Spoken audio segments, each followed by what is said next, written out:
Gail Falkenthal on Boxing and New York Fights welcomes from the back of a cab Anthony Cacace, the Apache, getting ready for a big fight this weekend, Saturday at the Three Arena in Dublin against Dickins for the WBA World Super Featherweight title. And with the win, Anthony, you'd be a two-time world champion. I imagine that sounds pretty good.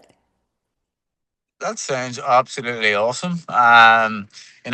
That's what we're all in this game for, to win a world title. So, to win two of them is just a dream come true.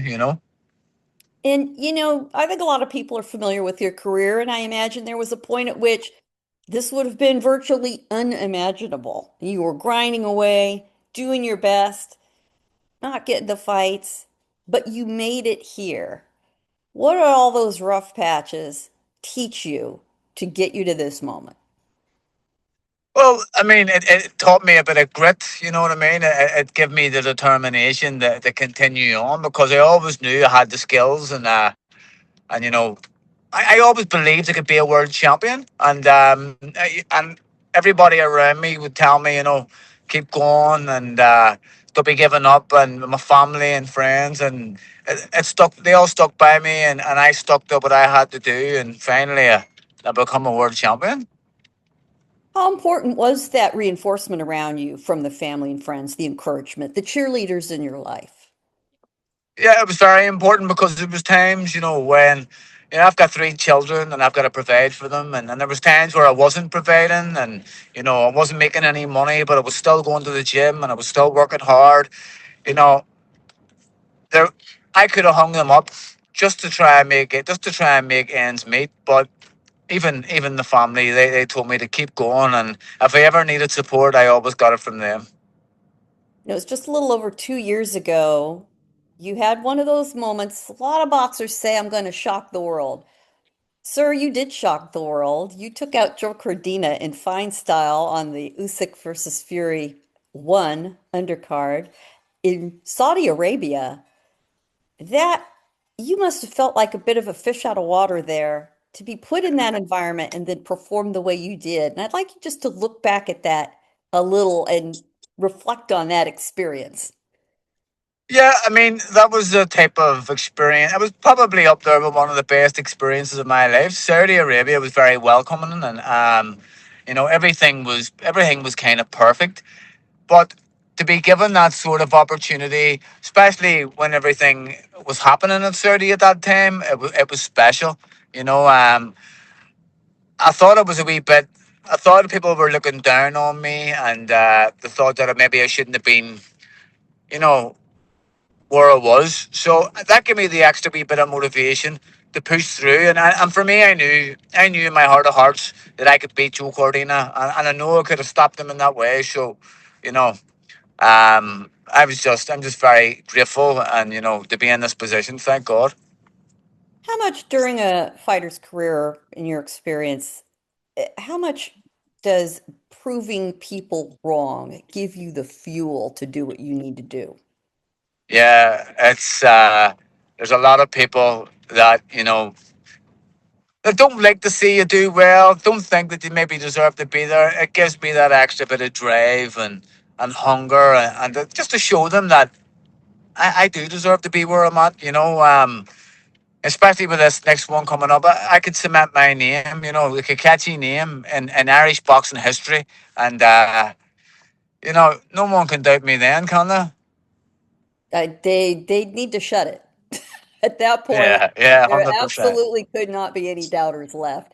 Now you're going to be fighting Yeah. in Dublin, and it is surprising to me that you've never fought in Dublin in your career.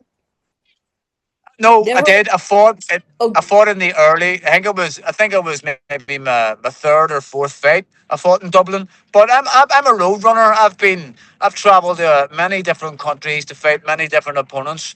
It doesn't matter where the fight is. I'll be showing up, and I'll be trying my very hardest to win the fights. It doesn't matter whether I'm an away fighter or I'm home. I'm just a fighter at the end of the day. well, it's sure to be a wild environment, fun crowd.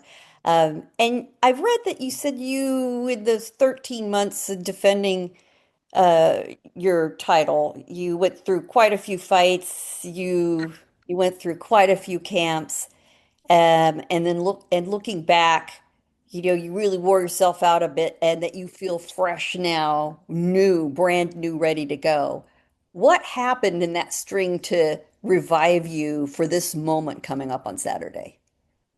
Well, I was supposed to fight a guy from the States called Raymond Ford, and I got a back injury, and so it gave me nearly 10 months out of training. It was that severe. So I was going to put a whipping on his ass no matter what. Anyway, I would like to actually get that fight again at some point in my career, all being well. But so that kind of gave me a bit of a break, and yeah, and give me a wee bit of hunger back again, and just that bit of, that wee break done me the world of good, I'd say.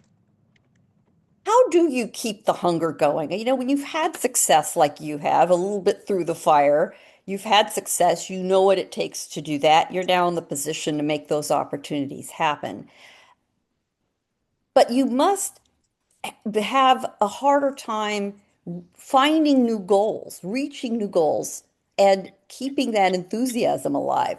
How does somebody at your level of experience do that and create new targets to reach for? Well, for me, I was never really given too much opportunity before.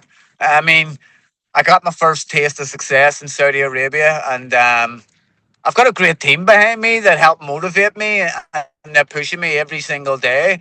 And I've got three beautiful kids at home that I have to look at every day, and they give me incredible motivation to continue on, and forget about the boxing side and the title side. I mean, they're enough to make me want to do this. There is certainly a difference for a fighter in the ring when they are a parent, when they are versus when they are Yeah, not yet a parent. Isn't that true? How, 100%. yeah, in those toughest moments, is it the children that keep you going, when nobody else can? It's 100% the children. I mean, I want them to look back and say, I know it's been a long career, but I've got it. My daddy grinded. He grinded for me. He does to put food on the table. This is prize fighting at the end of the day, and it's all about money. And the titles are nice, but I got to feed my kids, and I also have to look them in the eye every single day, and that they just bring me to a new level of motivation. The love I have for them, what I would like them to have a nice life and would have nice things in life. And yeah, that's kind of being a parent is a massive motivation for me in my career. Having children, looking up. And my daddy's a world champion and whatnot. It's so nice to hear, and I want their daddy to become a two-time world champion. I imagine they are very proud of you. Yeah, they're very proud of me, and I'm proud of them too. Love it. I have to ask you, especially being an American in the American West, I'm in San Diego, but you've got the Wow. nickname the Apache. Yeah. Anthony, I get how it fits with the last name, but it does seem a bit of a reach. How did you come to that nickname?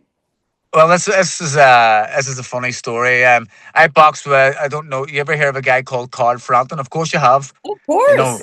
yeah. Of Well, course. so when he was in the McGuigan's gym, I was also part of that team, and Barry McGuigan gave me the name the Apache. But a friend of mine, Tyrone, the mighty Celt McKenna, he jazzed it up a bit for me, and now I'm called the Andy Town Apache.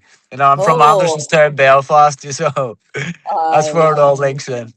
Well, before we let you go, every time I interview a fighter for the first time, they get hit with my quick questions. And the only Oh, rule here, Anthony, is you can't think about it too much. It's the right. first thing that comes to your mind, right? So you've All got to right. answer them that way. All right. Other than your own, the best nickname in boxing. Ah, jeez, that's hard. That's hard. These are the Um, hard questions. I'm not asking you about training camp. These are the good I don't ones. even watch that much boxing. I just fight. I mean, Well, how about I your don't know. pal Carl, the Jackal? Not a bad one. The Jackal. We'll say the Jackal. I like We'll the say the Jackal. Jackal. Yeah. A dream sparring partner, past, present, Ah, living or dead.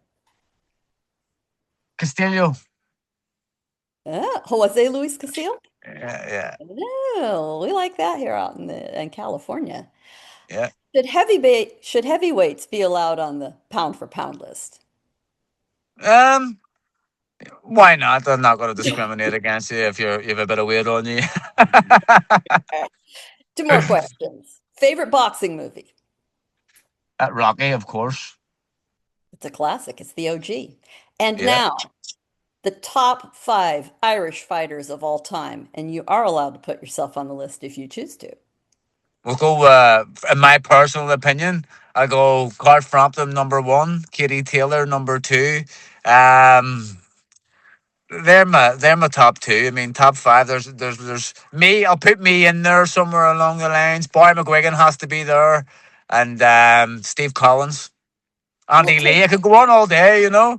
We could absolutely go all day, and then Lord knows if you included Irish Americans, we'd have to Yeah. have it be a top 20, 25, 30. We could go on. Yeah. Yeah. But 100%. But for now, we're going to be looking at one of the top five Irish boxers right now, Anthony the Apache Cacace. We'll go with your original nickname. So this Yeah. week, Saturday, from Dublin and in the United States, of course, everyone could see you on DAZN Boxing. So thank you, We're sir. Best of super luck to excited. Can't you. wait. We can't wait, and we always love an afternoon fight in Yeah. the west coast of the United States. So we'll look forward to seeing Happy you then. days. Thank you very much. Appreciate your time. And likewise. And Good thank you, luck. I'll see you later. Antonio. Thanks, Thank you We'll very let Gary. you much. we'll let you go to your preparations and all the best. I'm looking for a fun fight, and you know, I love your ferocity. Thank you. Thank you very much. Appreciate Best that. of